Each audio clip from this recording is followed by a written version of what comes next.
সম্মানিত সভাপতি, বিশিষ্ট অতিথিবৃন্দ, আমাদের প্রিয় সন্তানেরা, যারা ভিকটিম অর্থাৎ যাদের পিতা গুম হয়েছেন, আত্মীয় পরিবারজনবৃন্দ, আসসালামু আলাইকুম। এই অনুষ্ঠানটাতে আমি আসতে চাই না এই জন্যে যে আমি অনেক বেশি ইমোশনাল হয়ে যাই। তুলি যখনই আমাকে বলে যে আপনাকে আসতে হবে, আমি অ্যাভয়েড করতে পারি না, কিন্তু আমার খুব কষ্ট হয়। কারণ আজ থেকে দীর্ঘদিন আগে, এই রোজার মাস, আমার এখনো মনে আছে। আজকে যখন সামনে বসেছিলাম, পাশে তুলির মা ছিলেন, পেছনে ছিলেন মুন্নার মা। এই নামগুলোর সঙ্গে আমি খুব পরিচিত। আমি প্রথম যখন উত্তরায় ছিলাম, তখন মুন্নার বাবা, তিনি দক্ষিণখানে থাকতেন। তিনি প্রথম এসে একদিন আমাকে বললেন, স্যার, আমার ছেলেটাকে তো পাচ্ছি না, একটু গুম হয়ে গেছে, আমরা পাচ্ছি না। যে রাতে পুলিশ এসেছিল, এসে তুলিয়ে গেছে, তারপর এখন পর্যন্ত কোনো খবর নেই। এই শুরু হলো পিতার সন্তানকে খোঁজ করা। মাসের পর মাস, বছর ধরে খোঁজ করেছে, এমন একটা জায়গা নিয়ে যাওয়া দিয়েছে, এমনকি ভারতে গেছে, সিমলাতেও গেছে, এবং শেষে অসুস্থ হয়ে মারা গেছে।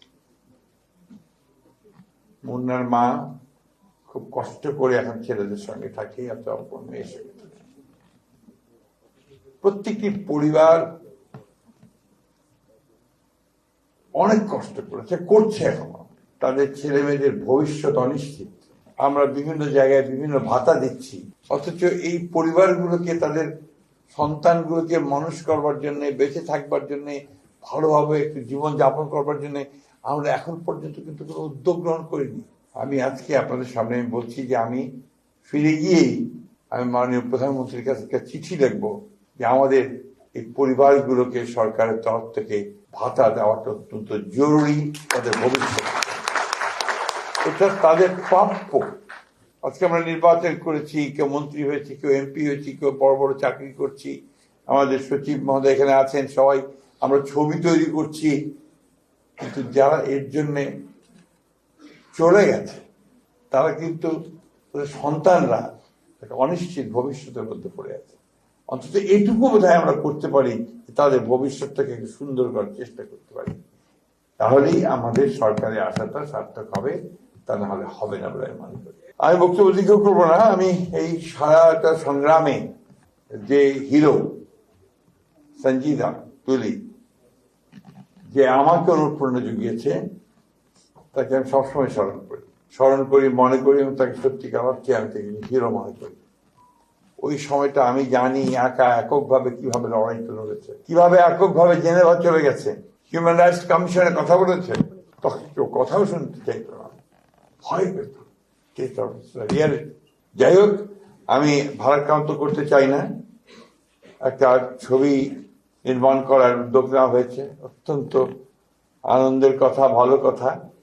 যেটা চাইবো যেন সঠিক জিনিসটা আসে, যেটা চাইবো যেন সত্যিকার অর্থে এটা আমাদের সমগ্র জাতিকে, আমাদের সেই ইতিহাসটা, যেটার জন্য আজকে আমরা মুক্ত হয়েছি, কথা বলতে পারছি, গণতান্ত্রিক একটা পরিস্থিতি পেয়েছি, সেটা যেন সেখানে প্রতিফলিত হয়।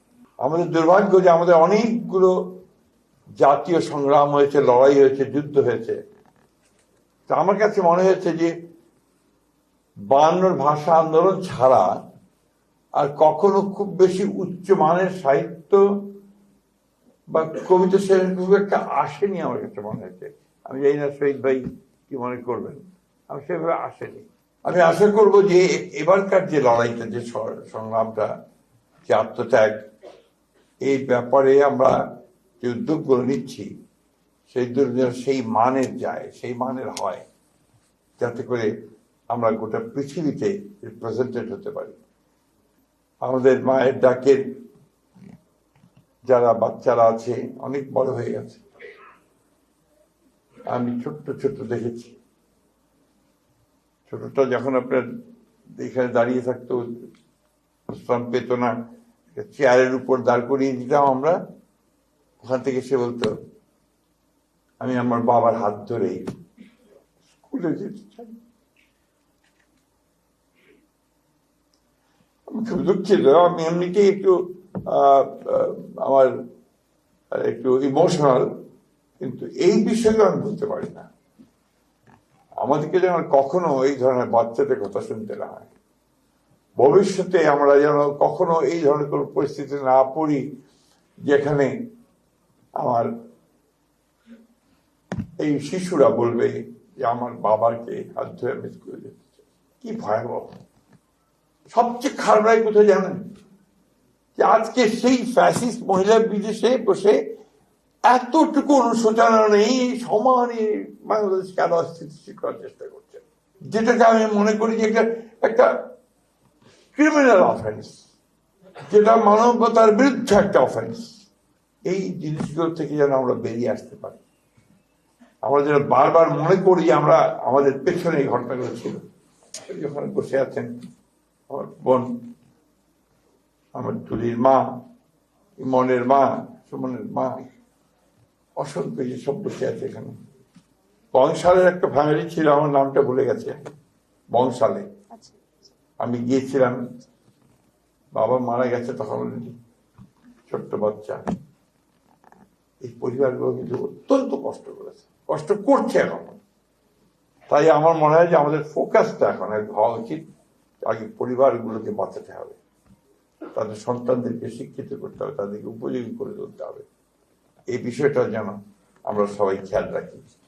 আমি অনুরোধ করব যে তুলি বিষয়টা নিয়েও কথা বলবে।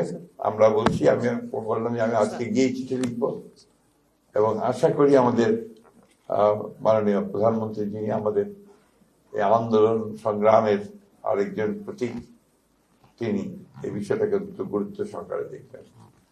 আপনাদের সকলকে ধন্যবাদ, যারা এই ছবিটা নির্মাণ করার উদ্যোগ নিয়েছেন তাদেরকে ধন্যবাদ, আর তুলিকে ধন্যবাদ যে তুলি সমস্ত কিছু চ্যালেঞ্জ মোকাবেলা করে। আরেকটা দুঃখ আছে আমার, তুলি নির্বাচনে দাঁড়িয়েছিল, তুলি নির্বাচিত হতে পারেনি। আমি মনে করি এই কষ্ট, এই দুঃখ আমরা রাখবো কোথায়? কোথায় রাখবো? যে মেয়েটা সংগ্রাম করলো, তাকে আমরা নির্বাচিত করতে পারলাম না।